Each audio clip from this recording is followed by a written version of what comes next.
बहुत सारे दर्शकों ने हमसे कहा कि टीवीएस iQube और टीवीएस ऑर्बिटर का कंपैरिजन बताइए।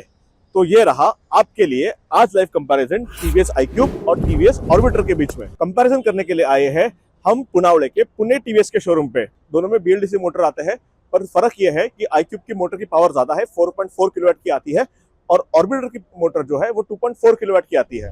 बड़ी मोटर होने के कारण iQube में आपको 17 किलोमीटर का टॉप स्पीड मिलता है, और ऑर्बिटर में छोटी मोटर होने के कारण आपको 68 किलोमीटर का टॉप स्पीड मिलता है।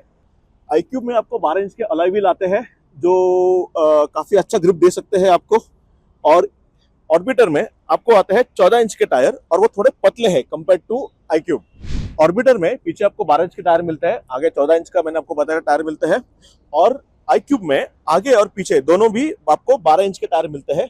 इसका व्हील अलॉय या स्टील नहीं है, ये दोनों में टायर में ही मोटर है, बीएलडीसी इसको बोलते हैं, हब मोटर है।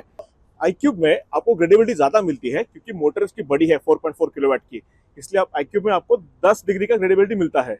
ऑर्बिटर में मोटर आपको 2.4 किलोवाट की मिलती है, उस कारण आपकी ग्रेडेबिलिटी कम होती है, जो आपको 60 डिग्री ग्रेडेबिलिटी देता है।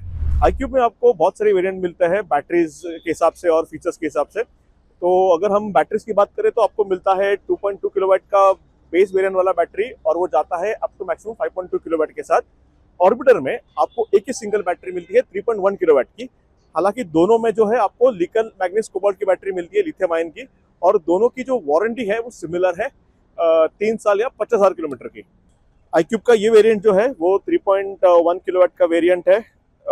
इसमें आपको TFT डिस्प्ले मिलता है, जिसमें आपको परसेंटेज दिखता है, चार्ज कितना हुआ है, DT ही दिखती है। अभी गाड़ी पार्किंग में, आपको पार्किंग से निकाल के भी दिखाऊंगा मैं। और इसमें आपको अगर आप टॉप एंड वेरिएंट में जाते हैं तो आपको उसमें टच स्क्रीन डिस्प्ले मिलता है, कनेक्टेड फीचर्स भी मिलते हैं। इसी सेम वेरिएंट में इसमें और एक वेरिएंट आता है, मतलब 3.1 में, जहाँ पे आपको थोड़ा बड़ा डिस्प्ले मिलता है और कनेक्टेड फीचर वाले भाई उसमें एक वेरिएंट आता है। अगर हम ऑर्बिटर की बात करें तो इसमें आपको LCD डिस्प्ले मिलता है कलर वाला, जिसमें आपको बैटरी परसेंटेज दिखता है। जब आप उसको मेन स्टैंड से निकालेंगे,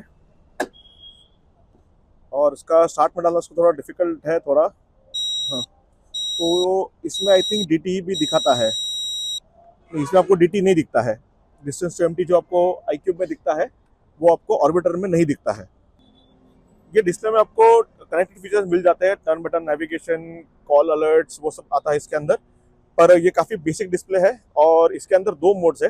ये आप इको मोड पे गाड़ी है, इसको मैं मोड बटन दबाऊँ तो ये गाड़ी सिटी मोड में जाती है। पार्किंग से निकालने के बाद इसका डिस्प्ले कुछ ऐसे दिखता है, 5.5 इंच का डिस्प्ले है इसका, और इसको हम लोग 2 मोड में चला सकते हैं, इको या पावर में। आप देख सकते हैं कि डिस्टेंस टू एम्प्टी इसका चेंज हो जाता है मोड चेंज करने के बाद। यहाँ पे 99 दिखा रहा है इको में, अगर हम इसको DT चेंज करें पावर में लेके जाए तो 65 का दिखाता है। अगर मैं डिस्प्ले के हिसाब से बात करूँ तो मुझे इसका डिस्प्ले काफ़ी क्रिस्प लगा, अच्छा लगा कंपेयर टू ऑर्बिटर।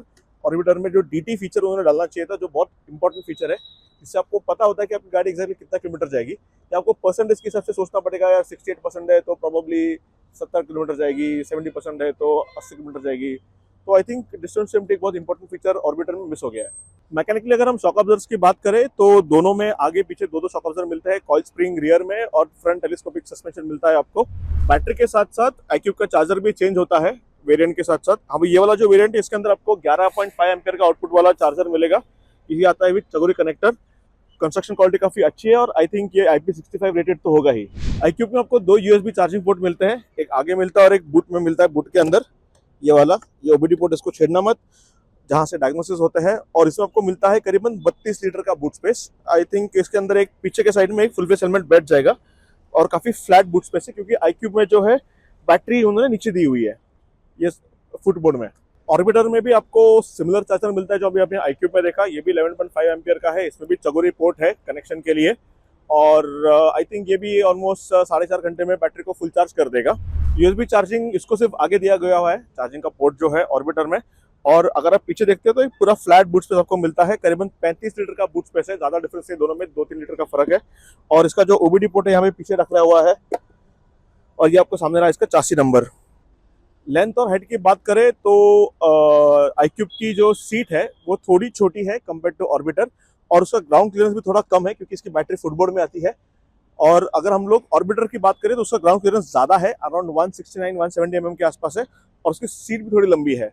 तो मतलब एक फैमिली स्कूटर बनाने का उन्होंने ट्राई किया हुआ है, और एक सिटी यूसेज के लिए स्कूटर को बनाने का ट्राई किया है, जिसमें प्रॉब्ली हस्बैंड वाइफ और उनका छोटा बेटा बीच में बैठ जाए इसके हिसाब से। अगर हम लोग ब्रेकिंग की बात करें तो ऑर्बिटर में आपको सामने आगे आता है ड्रम और पीछे भी आता है ड्रम, कॉम्बी ब्रेकिंग सिस्टम है। और हम लोग iQube की बात करें तो उसमें आता है आपको डिस्क, आगे डिस्क और पीछे ड्रम है। लाइटिंग की बात करें तो दोनों ने थोड़ा अलग अलग अप्रोच लिया है, हालांकि दोनों ही एलईडी है। iQube का लाइट जो है वो मिड माउंटेड है, फिक्स्ड है, और ऑर्बिटर का है जो वो हेडलैम्प जो है हैंडल पे माउंटेड है। मुझे पर्सनली हेडलैम्प जो है हैंडल पे माउंटेड पसंद है। आपकी इस बारे में क्या राय है, आप जरूर कमेंट बॉक्स में हमको बताइए। दोनों गाड़ी में आपको रिवर्स गियर मिलता है। दोनों आप गाड़ी जो है आगे पीछे जाने के लिए यूज कर सकते हैं, पार्क असिस्ट जिसको iQube कहता है या टीवीएस कहते हैं। और स्टाइलिंग के बारे में अगर मैं आपको बताऊं तो दोनों थोड़ा अलग अप्रोच लिया है। iQube आपको जो है वो सिंगल पेन कलर में मिलती है, बहुत सारे कलर ऑप्शंस है, कुछ फंकी भी इसमें, येलो मेरा काफी पसंद था कलर उसके अंदर। और अगर हम ऑर्बिटर की बात करें तो उन्होंने ड्यूअल पेन कलर्स दिए हुए हैं, ऊपर का कलर अलग है, नीचे का कलर अलग है, और ग्राफिक्स भी काफी ज्यादा है। हालांकि जो लोगोस वगैरह है इस दोनों के ऑर्बिटर के अंदर वो सारे के सारे स्टिकरिंग है। और iQube के अंदर जो है आप अगर देखोगे तो उसमें आपको स्टिकरिंग की जगह पे iQube में आपको एक एम्बॉसिंग मिलता है, जो थोड़ा इसको एक प्रीमियम फील देता है गाड़ी को। अगर हम बैटरी टू बैटरी प्राइसिंग देखें, जो iQube का 3.1 किलोवाट का वेरिएंट आता है और जो ऑर्बिटर में भी 3.1 किलोवाट की जो बैटरी है उसके अंदर, तो iQube की जो गाड़ी है वो आती है पुणे में एक शोरूम 1,18,000 के आसपास, और ऑर्बिटर आती है 1,02,000 के आसपास। आशा है आपको हमारा आज का वीडियो और कंपैरिजन पसंद आया होगा। नेक्स्ट कौन सी गाड़ी कंपैरिजन करूं ये आप मुझे कमेंट बॉक्स में बताइए।